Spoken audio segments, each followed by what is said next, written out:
Mais uma vez, vocês estão felizes? Amém.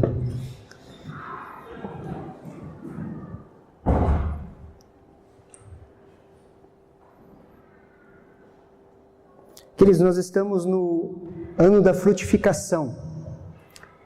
Da frutificação não, da multiplicação. Frutificação foi ano passado. Nós estamos no ano da multiplicação. Nós cremos que Deus ele vai multiplicar tudo aquilo que Ele tem depositado nas nossas vidas, amém? Nós cremos nessa multiplicação, nesse agir de Deus, onde Ele multiplica as coisas que nós temos em nossas mãos, aquilo que Ele tem nos dado. Em Gênesis 1, 28, a palavra de Deus fala assim: e Deus abençoou, e Deus lhes disse: frutificai, multiplicai e enchei a terra, e sujeitai-a, dominai sobre os peixes do mar, sobre as aves dos céus e sobre todo animal que se move sobre a terra. Aqui, queridos, nós vemos o plano original de Deus, que era implantar o seu reino sobre a face da terra. Se te perguntarem qual que é o plano de Deus, qual que é o propósito de Deus? O propósito de Deus sempre foi implantar o seu reino sobre a face da terra. Os planos de Deus, eles não se frustram, queridos. Os planos de Deus, eles não se frustram. A intenção de Deus de implantar o reino dele sobre a terra, ela não se frustrou, ela continuou mesmo depois da queda. A ideia era sair do Éden e manifestar o reino de Deus. Em Jesus nós temos esse plano original reestabelecido. A capacidade, queridos, de frutificar, de multiplicar, de encher a terra, de sujeitar-a ou governar sobre ela, de dominar sobre a criação, está sobre as nossas vidas. Nós podemos e nós desfrutamos desse plano original. Queridos, a capacidade de frutificar, de multiplicar, ela está sobre as nossas vidas. Por exemplo, o Cris está trabalhando aqui para nós, então eu pego o contrato, o Cris e falo: Cris, eu preciso que você construa um muro. Só que eu não dou nenhuma ferramenta para o Cris trabalhar, nenhuma. Eu não dou as ferramentas de trabalho para ele. Ele conseguiria construir um muro, sim ou não? Não. Quando Deus fala assim: você vai multiplicar, você vai frutificar. Imagina, ele olha para você e fala assim: eu vou te fazer uma pessoa frutífera. Ou ele te chama e fala: você vai frutificar. Você acha que a capacitação de frutificar já não está sobre a sua vida? Sim, está. Você consegue me entender? Aquilo que nós precisamos, nós temos. Nós já recebemos. Quando nós entramos em Jesus, essas palavras que Deus falou para Adão, dizendo que o abençoava e chamando ele para frutificar, multiplicar, encher a terra, sujeitar e dominar sobre toda a criação, está sobre as nossas vidas em Cristo Jesus. Você pode dar glória a Deus? Fala: glória a Deus. Glória a Deus. Queridos, isso está nas nossas vidas, isso é nosso. Os planos de Deus, eles não se frustram. Deus continua com esse mesmo propósito, queridos. E essa capacitação está sobre as nossas vidas. E hoje, queridos, em Cristo Jesus, nós dominamos sobre a criação. Não sobre pessoas, mas sobre a criação. Hoje nós dominamos sobre a criação de Deus. Hoje, queridos, a planta não domina mais o homem. Em Cristo Jesus, a planta não te domina mais. Como que a planta domina o homem, pastor?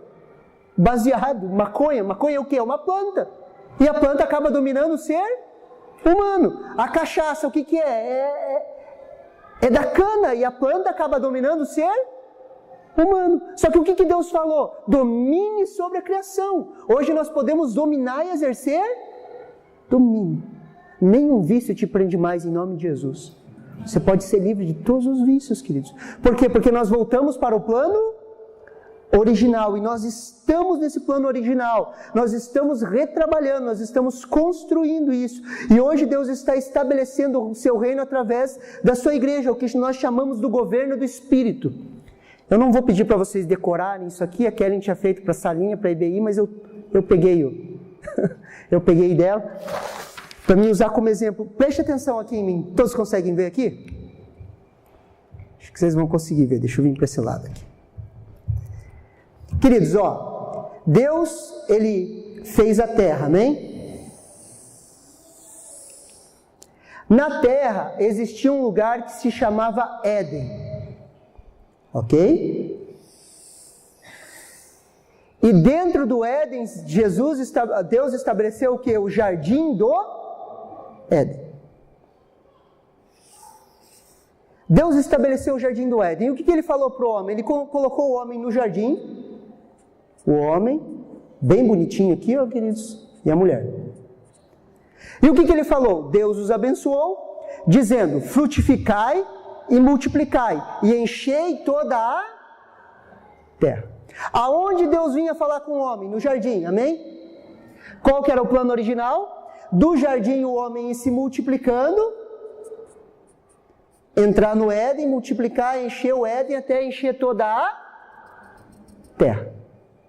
Esse era o plano original. Deus tinha comunhão com o homem ia conquistando toda a terra. Quando o homem peca, o homem cai, o que acontece? Deus tira ele do jardim do Éden e ele vem aqui para fora. Por que Deus tirou ele do jardim? Porque Deus queria castigá-lo? Não, Deus tirou ele do jardim para que ele não comesse da árvore da vida. Porque se ele comesse da árvore da vida, ele viveria para sempre e não haveria o plano de salvação. Amém? Deus fala com ele mesmo, fala, vamos tirar o homem do jardim para que ele não coma da árvore da vida. E Deus estabelece, coloca uma espada flamejante e os querubins guardando a entrada do jardim. Quando o homem sai daqui, Adão e Eva têm Caim e Abel.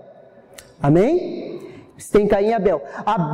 Caim mata Abel. Depois que Caim mata Abel, Deus fala que o sangue de Abel estava clamando a Deus.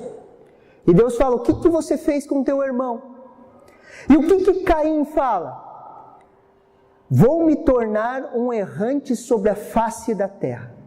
Deus não condenou ele a isso. Ele mesmo falou, eu vou me tornar um errante sobre a face da... Ele sai do Éden e vai para a face da terra. E Deus fala, vou colocar um sinal em Caim, para que ninguém mate Caim, toda a história. Mas a condenação veio do falar de Caim. Caim fala, eu vou me tornar um errante sobre a face da terra. E o homem sai e começa a multiplicar. Mas por que eu estou mostrando isso para você, queridos? Porque isso é a imagem do novo nascimento. Quando nós nascemos de novo, queridos, o que acontece? Nós somos corpo, alma e espírito. Nosso corpo, 5 sentidos, a nossa alma, mente, vontade e emoções. O nosso espírito, a comunhão, a intuição e a consciência. Ok? E Deus fala conosco através do nosso espírito. O Espírito Santo fala ao nosso espírito que nós somos filhos de Deus. Qual que é o plano original? O governo do Espírito, onde nós aprendemos o nosso espírito, tocamos a nossa alma e manifestamos o nosso corpo. O plano original de Deus continua. Tabernáculo, átrio, santo, santo dos santos. Átrio, santo, santo dos santos. Onde que Deus falava com o sacerdote? No santo dos santos. Corpo, alma e espírito, o governo do espírito, aonde nós vamos aprendendo aqui e manifestando ali. E quando nós começamos a entender o governo do espírito, queridos, nós começamos a entender que nós somos governados pelo nosso espírito.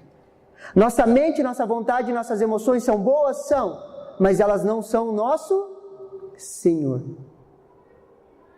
Nós começamos a viver uma vida no Espírito. E quando nós começamos a viver uma vida no Espírito, nós manifestamos o reino de Deus. E nós começamos a contribuir com o plano original, que é manifestar o reino de Deus sobre a face da terra. Quando nós falamos isso, nós podemos entender um outro desenho.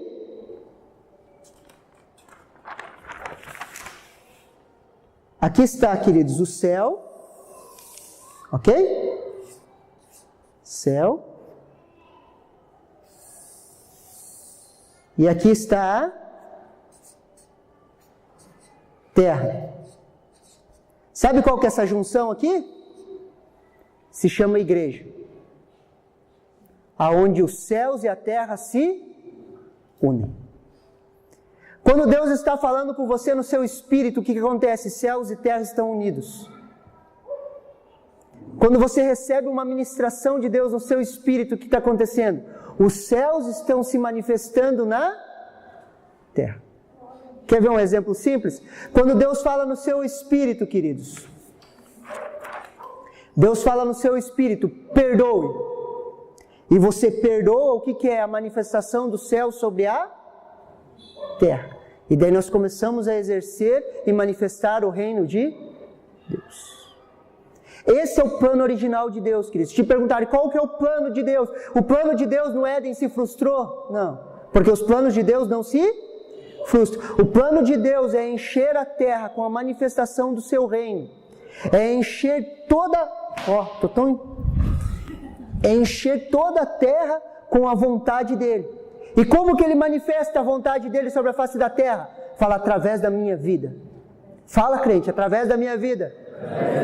Deus manifesta a vontade dele sobre a face da terra através da igreja.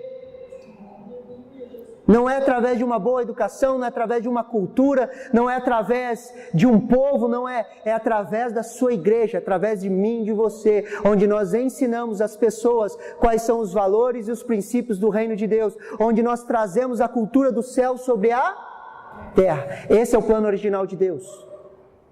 Amém? Esse é o plano original de Deus, o governo do Espírito. E para nós entendermos esse governo do Espírito, queridos, nós precisamos entender alguns princípios desse reino, algumas manifestações desse reino, alguns princípios de como esse reino funciona. E nós precisamos entender, queridos, que o reino de Deus, ele tem por marca os pequenos começos. O reino de Deus, ele tem por marca os pequenos começos. Repita comigo assim, pequenos começos. O reino de Deus, queridos, ele tem por marca os pequenos começos.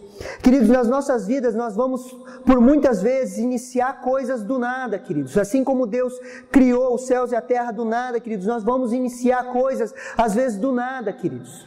Para manifestar a vontade de Deus sobre a face da terra, muitas vezes nós temos que começar coisas do nada. Coisas que de forma pequena. Muitas vezes das nossas vidas vamos ter que fazer isso, queridos. Começar coisas do nada.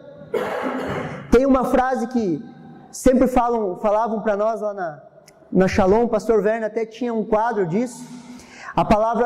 Essa frase é assim, pense grande, comece pequeno, mas comece já. Pense grande, comece pequeno, mas comece já. Porque para manifestar essa vontade de Deus, para manifestar o reino de Deus, nós precisamos começar já. Nós podemos sonhar com coisas grandes, visualizar coisas grandes, mas sempre nós vamos começar de forma pequena.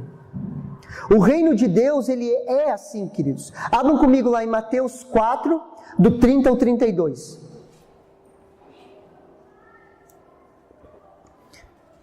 Evangelho de... É Marcos, querido. Evangelho de Marcos... 4, do 30 ao 32.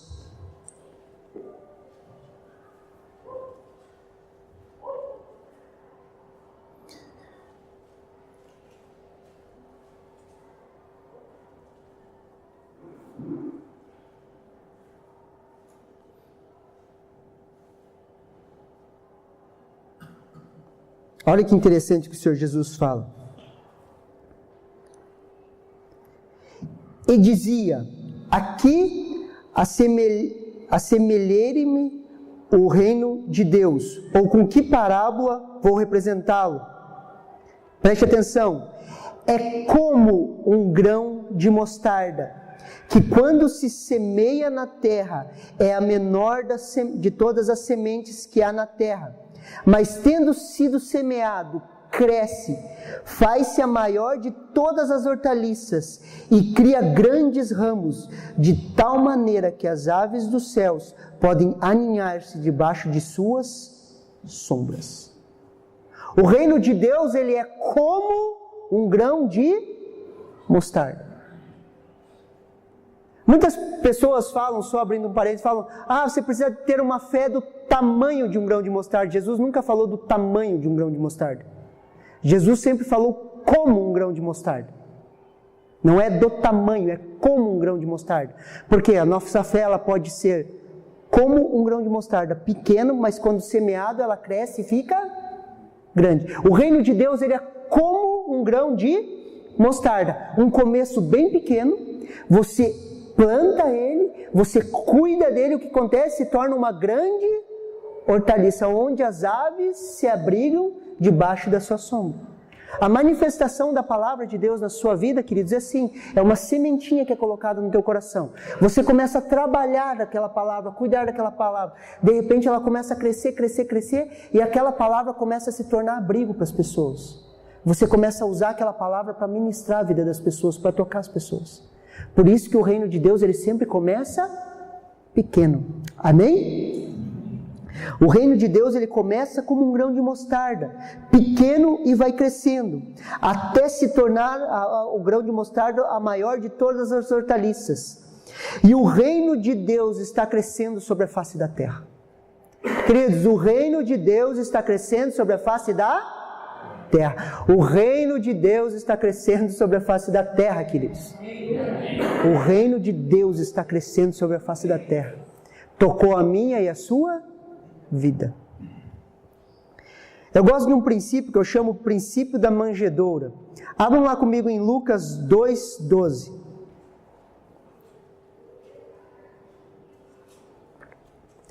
Para ilustrar esse princípio, queridos, dos pequenos começos, é muito bom a gente usar esse texto e guardar no nosso coração.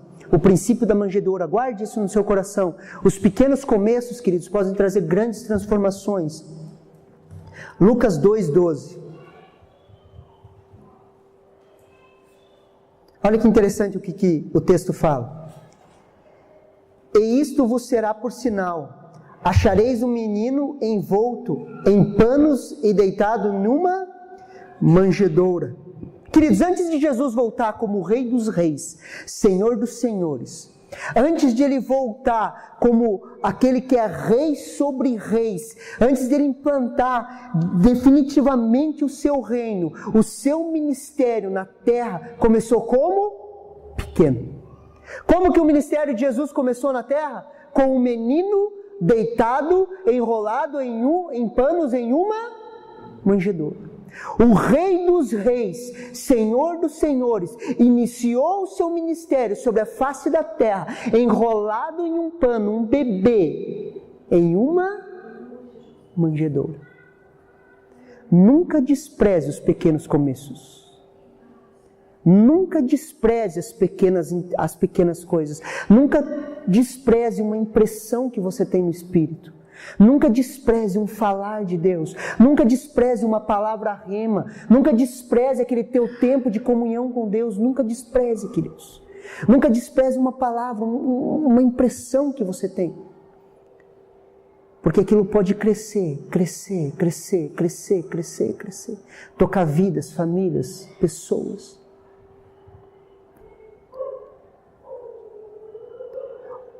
O início do ministério terreno de Jesus, queridos, teve um pequeno começo.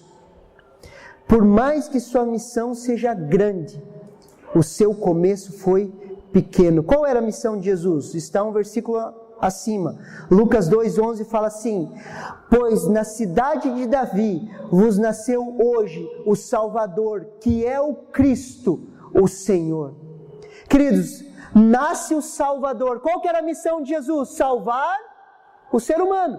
Qual que era a missão de Jesus? Restaurar a comunhão entre o homem e Deus. Qual que era a missão de Jesus? Salvar a minha e a sua vida.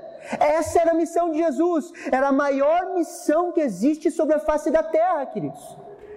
Nunca vai haver uma missão maior do que a de Jesus. Nunca vai haver outro empreendimento maior que o empreendimento de Jesus. Qual que era a missão de Jesus? Salvar o ser humano, salvar aquele que tinha se perdido. E como iniciou esse ministério? Com um menino enrolado em panos, uma criança, um bebê enrolado em panos em uma manjedoura. nunca despreze os pequenos começos. Iniciou ali o maior plano de salvação da história.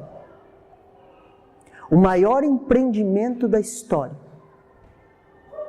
Querido, você sabia que eu e você fazemos parte do maior empreendimento sobre a face da terra? O plano mais magnífico sobre a face da terra, queridos, eu e você, nós participamos dele. A igreja do Senhor Jesus é o maior empreendimento sobre a face da terra, queridos. E você está em um empreendimento que você não pode nem ser mandado embora, a não ser que você queira.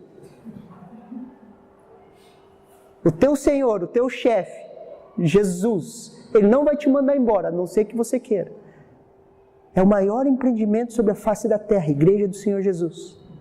E como que ela se iniciou? Com um menino enrolado em panos, uma criança, um bebê enrolado em panos em uma manjedoura. Tocou a minha e tocou a sua vida. Não somos mais os mesmos. Amém? Essa é a marca da manjedoura, queridos. É a marca dos pequenos começos. O reino de Deus, ele tem essa marca, os pequenos começos. A marca da manjedoura, ele é um princípio para aprendermos a sermos fiéis no pouco, queridos. Para sermos fiéis no pouco. Em Mateus 25, do 14 ao 30, fala a parábola dos talentos, queridos. Eu não vou ler ela inteira, mas eu quero ler um versículo, que é o versículo 15, que ele fala assim: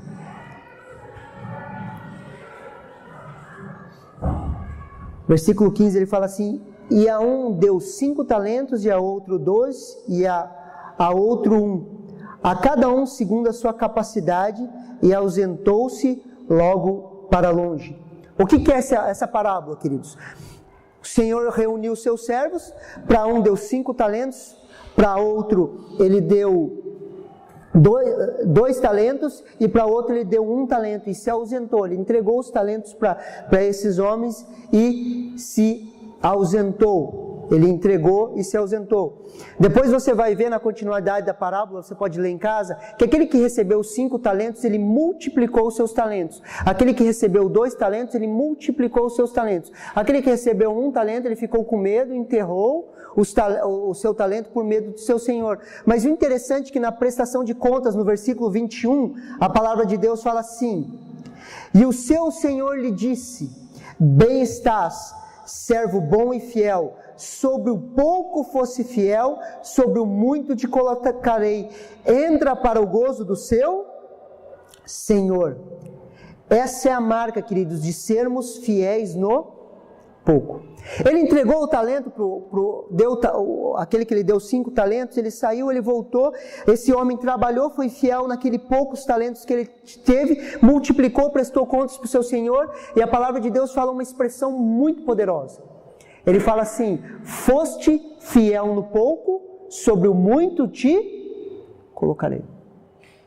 Queridos, isso tem que se tornar uma marca nas nossas vidas, queridos. Eu e você temos a tendência de querer sempre começar as coisas grandes. É do ser humano, nós queremos começar tudo grande, nós queremos ter as coisas, nós queremos ter tudo para começar alguma coisa, nós temos que ter aquela segurança, nós queremos fazer tudo grande. Queridos, a marca do reino de Deus é os pequenos começos e a fidelidade no pouco. Aprenda a ser fiel no pouco. Aprenda a ser fiel nas poucas revelações. Aprenda a ser fiel no teu tempo de devocional. Aprenda a ser fiel nas responsabilidades que você tem no teu trabalho. Aprenda a ser fiel nas responsabilidades que você tem. Aprenda a ser fiel no pouco. Cuide das poucas coisas que Deus tem te dado. Vocês estão me entendendo? Todas as vezes, queridos, que nós somos fiéis no pouco, que Deus, Ele trabalha com a multiplicação nas nossas vidas. Deus, Ele sempre vai nos levar e nos ensinar a ser fiéis no pouco. cuidar daqueles que Deus tem nos confiado em nosso grupo familiar, ser fiel semana após semana. Queridos, aquelas pessoas que Deus coloca no teu grupo familiar, aquelas pessoas que você tem cuidado no seu grupo familiar, seja fiel com elas semana após semana. Deus vai trabalhando isso, a fidelidade, semana após semana, cuidando, dando atenção, trabalhando nos cultos, semana após semana. Deus vai trabalhando a fidelidade no nosso coração, do nosso cuidado com as pessoas. Às vezes, queridos, com relação ao tempo que Deus tem nos dado, é um papel de bala no chão que você junta. O que é isso? É ser fiel no pouco, é o cuidado, é o trabalho, é o dia a dia. Aprender a assumir as pequenas responsabilidades, crendo na multiplicação de Deus. Aquele que é fiel no pouco, Deus vai colocar e vai acrescentar sobre o muito. Um exemplo de fidelidade no pouco é Davi, queridos. Davi, ele era fiel no cuidado das ovelhas do seu pai. Davi cuidava das suas ovelhas, das ovelhas do seu pai. Quando Davi enfrenta o gigante Golias, ele já tinha aquela marca da fidelidade, ele já tinha a marca dos pequenos começos. Davi estava cuidando das ovelhas do seu pai. Veio um leão tentar tomar uma das ovelhas, ele foi lá, matou o leão, defendeu a ovelha. Veio um urso também tentar arrebatar a ovelha, ele foi lá, trabalhou, matou o urso, guardou as ovelhas. E essa era a marca de Davi, a marca da fidelidade nas pequenas coisas. Quando ele olha e cai de frente com o gigante, ele derrota o gigante Golias. O que acontece? Ele é promovido ao trono sobre o povo de Israel. Mas por quê? Porque ele tinha sido fiel no pouco. Fiel no pouco. Só um parênteses aqui, queridos. Quem colocou Davi no trono? Golias. Sim ou não? Esse teu problema que você está enfrentando vai jogar você para cima. Creia nisso. As dificuldades que nós enfrentamos no dia a dia, o que elas fazem? Elas nos levam para mais perto de Deus. Elas nos levam para mais perto do propósito de Deus. Só que nós precisamos aprender a ser fiéis no pouco. Como que Davi foi fiel, queridos? Davi foi fiel porque ele conhecia Deus. 1 Samuel 17, 26. Abram comigo. 1 Samuel 17, versículo 26.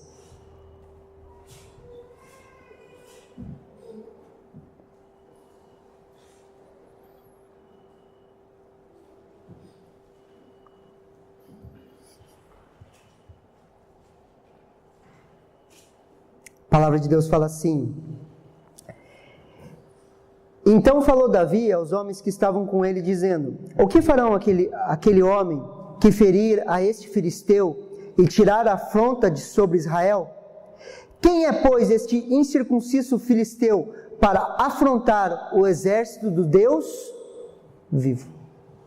Davi conhecia o seu Deus, queridos. Ele sabia que o Deus dele era um Deus vivo. Quando ele via o gigante Golias afrontando o exército de Deus, quando ele via Golias afrontando o povo de Deus, aquilo revoltou a Davi de tal ponto de ele falar: o que vão dar para aquele que ferir? Porque ele sabia que ele ia se levantar e ferir aquele gigante. Mas por quê? Porque ele conhecia o seu Deus. Um povo que conhece o seu Deus se tornará forte e fará proezas. O profeta Daniel fala isso. Um povo que conhece o seu Deus vai se tornar forte e vai fazer proezas. Davi conhecia Deus, queridos. Davi, ele tinha na fidelidade do pouco, no cuidado das ovelhas, no cuidado dos negócios do seu pai, quando ele estava tocando a sua harpa, louvando a Deus, o que ele estava sendo? Fiel no pouco. Por quê? Porque ele já tinha sido ungido rei, queridos, mas ele foi ungido rei e ele voltou a cuidar de ovelhas. Só que mesmo assim, mesmo sabendo que ele era rei sobre Israel, ele continuou sendo fiel no pouco. Ele continuou cuidando das ovelhas do seu pai, ele continuou tocando a sua harpa, ele continuou cuidando daquele pouco que estava reservado para ele. E nós precisamos absorver esse princípio, queridos. Nós precisamos entender, queridos. Nós precisamos entender que tudo no reino de Deus, ele começa pequeno. Tudo no reino de Deus começa pequeno, como um grão de mostarda, queridos. Seja fiel naquilo que está nas suas mãos. Seja fiel no trabalho que você tem. Seja fiel nas coisas que você se assume como responsabilidade na igreja, no teu trabalho. Seja fiel nisso, queridos. Se nós aplicarmos esse princípio todos os dias da nossa vida, queridos, o evangelho não vai ser mais um evangelho de dia de domingo. Vai ser um evangelho de segunda-feira. Aonde você aprende na igreja e você aplica na segunda. Pastor, eu não sei muito de Deus. Aquele pouco que você sabe, pratique, queridos. Pratique. Aquele pouco que você entende, aquele pouco conhecimento, aquele pouco que você tem, pratique na segunda-feira que você vai ver grandes mudanças na sua vida.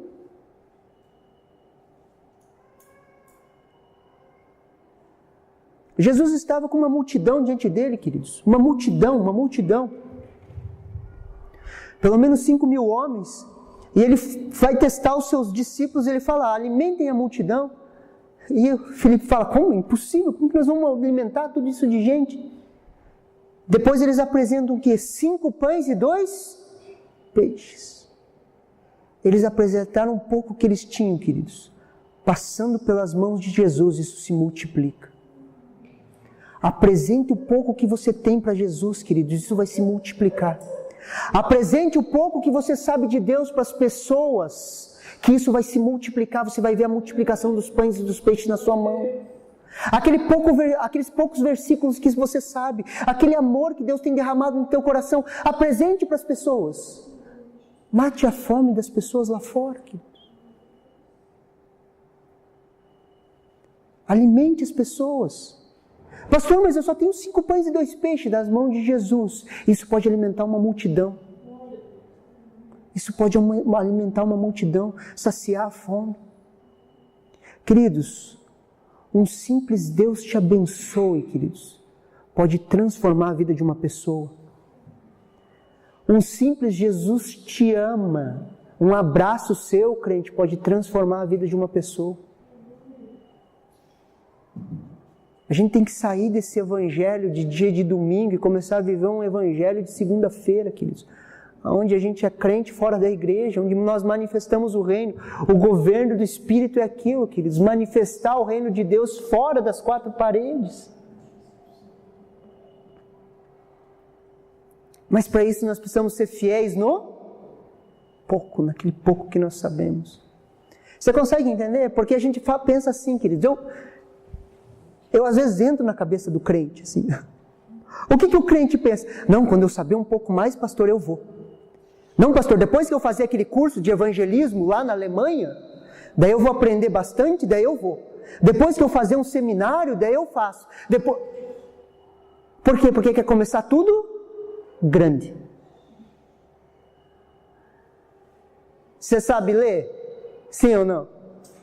Você sabe pegar a Bíblia e ler assim, João 3,16, porque Deus amou o mundo de tal maneira que deu o seu Filho unigênito para todo que nele crê, não pereça, mas tenha vida.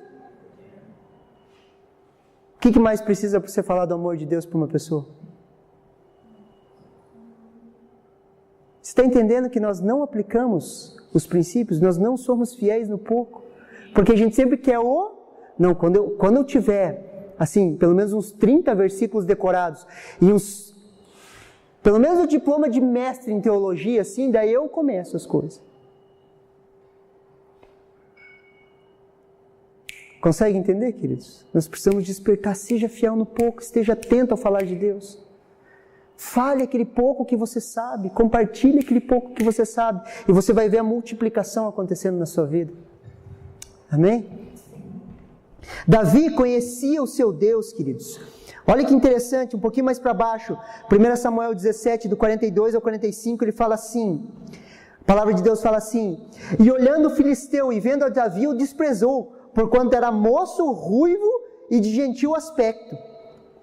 Disse, pois, o filisteu a Davi, sou eu algum cão para tu vires a mim com paus? E o filisteu, pelos seus deuses, amaldiçoou a Davi. Disse mais o filisteu a Davi, vem a mim, e e darei a tua cabeça às aves dos céus e às bestas dos campos. Davi, porém, disse ao filisteu: tu vem a mim com espada e com lança e com escudo, porém eu venho a ti em nome do Senhor dos exércitos, o Deus dos exércitos de Israel, a quem tens afrontado. Queridos, Davi sabia o Deus que ele servia. Ele tinha sido fiel no cuidado das suas ovelhas, no toque da sua harpa, na sua comunhão com Deus. Ele sabia o Deus que ele servia. Ele sabia quem era Deus. Ele olha para aquele gigante, para aquele filisteu, o filisteu começa a desprezar, ele fala: o que esse piá quer aqui? E ainda vem com uma funda, vem com pau e pedra para lutar comigo. Davi olha para ele: você vem com espada, com escudo, com armas de guerra contra mim. Eu vou contra você em nome do Senhor dos exércitos. Queridos, saber e conhecer quem é o seu Deus vai definir entre derrota e vitória. Quando nós entendemos quem é Deus, a visão clara de quem é Deus, define a derrota ou a vitória. Se vamos continuar ou vamos parar. Se vamos ser fiéis no pouco ou infiéis. O conhecimento claro de quem é Deus, queridos, vai definir se nós vencemos ou se nós perdemos. Quem é Deus para você? Deus é um velho barbudo, brabo, com um raio pronto para jogar na tua cabeça quando você erra? Deus é um Deus irado, pronto a te castigar? Deus, ele é tipo Zeus grego, assim. Qualquer coisa ele pode se irritar e destruir a humanidade? Qual que é a visão que você tem de Deus? Quem é Deus para você? Isso define entre vitória e derrota. Uma visão clara de quem é Deus. Queridos, Deus, ele é fiel. Deus, ele é fiel. Mesmo eu e você sendo infiéis, Deus permanece fiel, porque ele não pode negar suas características. Deus, ele é fiel. Romanos 8,31 fala assim: que diremos, pois, em vista dessas coisas? Se Deus é por nós, quem será contra nós? Se Deus é por nós, quem será contra nós? Se Deus é por nós, quem será contra? Uma palavra para você ser fiel, queridos. Ser fiel no pouco. Se Deus é por nós, quem será contra nós? Sabe naqueles momentos quando você está triste, deprimido? Ou há alguma circunstância na tua vida que te tira do sério? Ou algo que você olha e você fala: cara, disso eu não vou passar, vou morrer. Você já passou por isso? Ah, eu vou morrer, disso eu não passo. Se Deus é por nós, quem será contra? Seja fiel no pouco, queridos. Pegue essa palavra e comece a guerrear. Fale: se Deus é por nós, quem será contra nós? Contra todo sentimento contrário. Se Deus é por nós, quem será contra nós? Quando a culpa tenta dominar os nossos corações, se Deus é por nós, quem será contra nós? Quando os inimigos se levantam, quando as coisas não estão dando certo, quando as lutas vêm, quando o nosso casamento parece que vai acabar, se Deus é por nós, quem será contra nós? Nós precisamos aprender a ser fiel no pouco, queridos. É um pouco de conhecimento que você sabe, queridos, pode transformar a realidade da tua vida. Você consegue entender? A gente precisa despertar. É o princípio da manjedoura. Tudo no reino de Deus começa pequeno, queridos. É uma pequena palavra. Você se lembra a vez que você levantou sua mão e falou: eu aceito esse Jesus, eu aceito, eu quero viver com Ele. Você lembra disso? Queridos, foi uma oração pequena, foi algo simples, que você racionalmente se olhou e falou: cara, isso aí...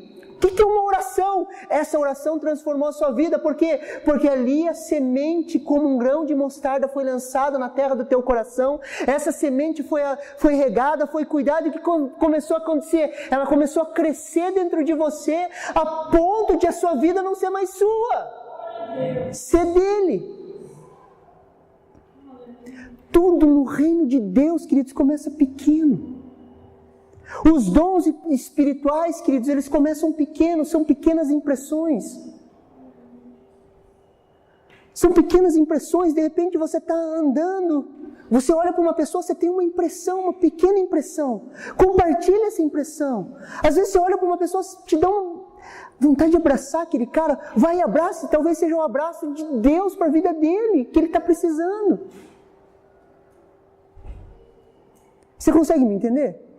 Os dons espirituais, eles começam assim, queridos, são pequenas impressões, e nós vamos sendo fiéis no pouco, e Deus vai acrescentando, nós vamos entendendo, nós vamos compartilhando, nós vamos vivendo, e daí o sobrenatural começa a se tornar natural nas nossas vidas. Vocês estão conseguindo me entender?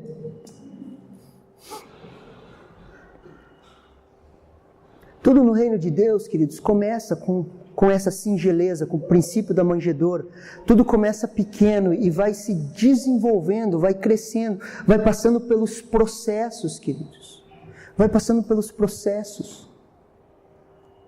Você já percebeu como uma criança aprende a ler e escrever? Você vai vendo assim, de repente ela vem com uma letra, ela vem vindo, vem ajeitando, vai aparecendo, de repente a criança ela vai aprendendo a ler, vai aprendendo a escrever, mas ela aprendeu a ler e a escrever, ela começou como, queridos? Escrevendo o A.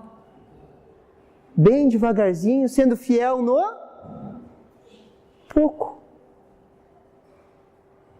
Sendo fiel no pouco, no pouco, no pouco, no pouco.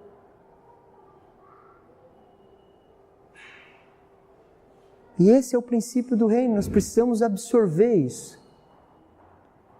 Nós precisamos olhar, às vezes Deus te dá uma impressão de um negócio.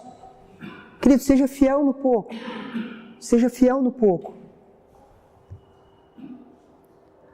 Uma visão distorcida de Deus, queridos, pode nos levar à infidelidade. Olhe na parábola dos talentos, em Mateus 25, a partir do 25, a palavra de Deus fala assim: mas chegando também o que recebera 1 talento, disse: Senhor, conhecia-te, que és um homem duro, que ceifas onde não semeastes, e ajunta onde não espalhastes, e atemorizado, escondi na terra o teu talento.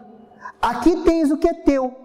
Respondeu, pois, o Senhor, e disse-lhe: mau e negligente servo, sabias que ceifo onde não semeio e ajunto onde não espalhas? Devias então ter dado o meu dinheiro aos banqueiros, e quando eu viesse, receberia o meu com juros. Tirai-lhe, pois, o talento e dai-lhe ao que tem 10 talentos.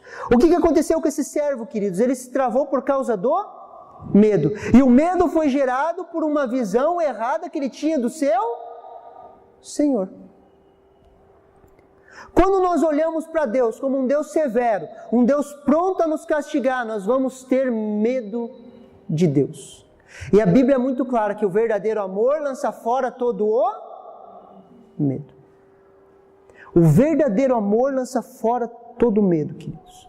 E nós precisamos entrar nesse amor, entender esse amor de Deus. Para quê? Para que o amor, ou esse medo, ele seja arrancado dos nossos corações. E quando o medo é arrancado dos nossos corações, nós temos uma visão clara de quem é Deus. E quando nós conhecemos a Deus, é impossível nós sermos infiéis.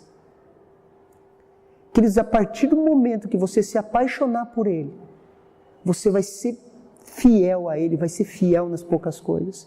E o governo do Espírito vai começar a comandar a sua vida. E quando começar a comandar a sua vida, a tocar a sua vida, a falar na sua vida, a falar no seu coração, o mundo ao teu redor ele vai ser transformado. Queridos, quando a palavra de Deus ela brota, ela nasce no nosso coração, nós somos fiéis naquele pouco, aquilo cresce, queridos. O mundo ao nosso redor ele é transformado. As pessoas que nós convivemos, elas são transformadas. A graça de Deus começa a tocar a vida das pessoas, e as pessoas começam a ser transformadas. As pessoas começam a receber desse amor de Deus através de quem? Das nossas vidas. Esse amor, ele começa a fluir. Aquele que crer em mim, como diz as Escrituras, do seu interior fluirão rios de água viva. E ele falava isso a respeito do Espírito Santo que havia de ser derramado. O Espírito Santo foi derramado sobre as nossas vidas. Agora nós começamos a crer em Jesus como diz as Escrituras. Não é como diz a tradição humana, não é como diz a cultura de uma região, não é como diz a cultura de um povo, mas sim segundo as Escrituras. E nós começamos a crer de forma correta, nós manifestamos de forma correta. E o mundo ao nosso redor, ele é transformado. Mas tudo começa com o princípio da manjedoura. Tudo começa nos pequenos começos. Tudo começa na fidelidade e no pouco. Por quê, queridos? O nosso coração, ele precisa ser trabalhado nisso. O nosso coração precisa ser trabalhado todos os dias, queridos. Na fidelidade no pouco, na fidelidade no pouco, na fidelidade no pouco. De nós reconhecermos a boa mão de Deus, de nós agradecermos a Deus, de nós sermos fiéis naquilo que Ele tem nos confiado, para que isso se inicie. Defina bem as suas responsabilidades, queridos. Quando nós começamos a ser fiéis no pouco, nós precisamos definir as nossas responsabilidades. Deixar bem claro as nossas responsabilidades. Olha o exemplo de Jesus. Jesus, ele reconheceu o lugar onde ele atuava, ele reconhecia quais eram suas responsabilidades.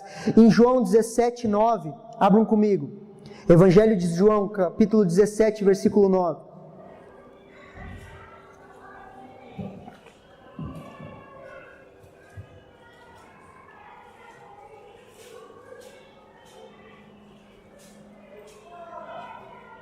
Voltamos ao princípio da manjedoura, queridos.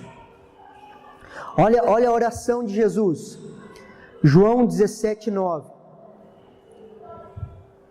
Ele estava com seus 12 discípulos. Ele fala assim: eu rogo por eles, não rogo pelo mundo, mas por aqueles que me destes, porque são teus. Jesus, ele não orou por todo mundo, ele orou por aqueles 12. Por que ele orou pelos 12? Porque os 12 eram responsabilidade dele. Amém? Os 12 eram responsabilidade dele. E ele ora, eu oro por eles, porque são minhas responsabilidades, porque eles são teus. Foi esses que o Senhor me confiou. O que aqueles 12, depois Judas acaba saindo, mas o que aqueles 11 homens fizeram, queridos? Depois que Jesus subiu aos céus, transformaram o mundo. O princípio da manjedoura se iniciou com aqueles 11, e o que aconteceu? O cristianismo transformou o mundo. Queridos, o cristianismo não vai acabar. Ele é como aquela medida de fermento jogada em 3 medidas de farinha e foi misturado na terra. Aquilo não tem mais como separar. O reino de Deus, ele está expandido, mas ele está expandido por quê? Porque teve um pequeno começo. O reino de Deus, queridos, ele está em expansão, o cristianismo está crescendo. Nessas eleições nós escutamos muitas bobagens, falando, nós vamos acabar com o cristianismo. Eu tenho uma má notícia para essas pessoas, o cristianismo nunca vai acabar. É impossível tirar ele do meio. Por quê? Porque ele foi misturado, ele entrou dentro da terra, na face da terra. Você consegue me entender? E o que aconteceu? Jesus sabia dessa responsabilidade. Ele sabia quais eram suas responsabilidades. E por isso ele dedicou a vida dele a essas responsabilidades. Ele rogou para aqueles que Deus tinha dado a ele as suas responsabilidades. Por isso que eu falo para você, defina as suas responsabilidades na igreja, na sua família, no seu trabalho, na sua vida. Comece a saber quais são as suas responsabilidades. Qual que é a sua responsabilidade na sua família? Por quê? Porque a partir do momento que você saber qual que é a responsabilidade sua na sua família, você vai começar a ser fiel no pouco e cuidar das suas responsabilidades. Se você saber qual que é a tua responsabilidade na igreja, você vai saber que o teu grupo familiar é a tua responsabilidade. Você cuida do seu grupo. E você foca naquilo que Deus tem te dado. Muitas vezes nós não somos fiéis no pouco, sabe por quê? Porque nós queremos fazer tudo. Posso desabafar um pouco com vocês? Quando nós vamos conversar com alguém, queridos, vamos fazer aconselhamento, O impressionante que eu vejo, que todo mundo conserta a vida de todo mundo. Você vai conversar com uma pessoa e ela está passando por uma situação extremamente delicada. Só que quando ela fala da outra pessoa, ele tem todas as respostas para a vida do outro.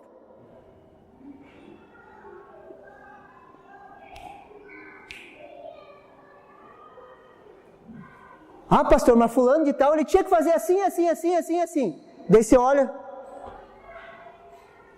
E você tinha que fazer o quê? Ah, eu não sei. Mas para a vida dos outros você tem resposta para tudo. Ah, não, aquele não devia ter investido assim. Tinha que ter feito assim, assim, assim. Mas no que você investiu? Não, é que quando nós não assumimos a nossa responsabilidade, nós começamos a dar pitaco na responsabilidade dos outros. Ado, cada um no seu quadrado, queridos. Nós precisamos entender isso, porque se nós não entendermos isso, nós não vamos ser fiéis no pouco. E nós gastamos muito tempo pensando na vida dos outros. E nós devíamos passar muito tempo pensando nas nossas responsabilidades, para nós sermos fiéis no pouco. Você consegue me entender? Por que eu estou chamando a atenção, queridos? Para você mudar, vem para cá. Assuma as suas responsabilidades. Veja o que é seu e seja fiel no pouco. Esse princípio de buscar responsabilidade, isso aí deu rolo lá no Éden. Quando Deus chega para Adão e fala: Adão, o que você fez? Não fui eu não. Foi a mulher que você me deu.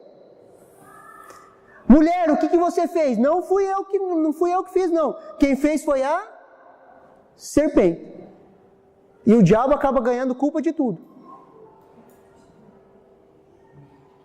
E se Adão tivesse falado: eu errei, eu pequei, erro meu, assumido a responsabilidade? Só que nós não temos isso, queridos. Nós precisamos definir as nossas responsabilidades. Porque quando eu defino a minha responsabilidade, eu começo a entender na vida, nos lugares onde eu estou, quais são as minhas responsabilidades. Eu posso ser fiel no pouco. Se você não definir as suas responsabilidades na sua casa, na sua família, você não vai saber ser fiel no pouco, porque você não vai saber nem o pouco que você é responsável.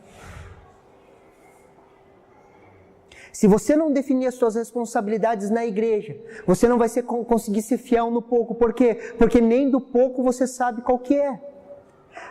Ah, pastor, mas eu não tenho nenhuma responsabilidade na igreja. Conversa comigo depois do culto que eu te arrumo umas 3 já.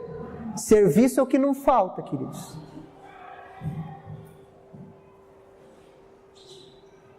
Amém? Tudo começa do pequeno. Nós vamos sendo fiéis no pouco e as coisas vão aumentando. Você recebe essa palavra no seu coração?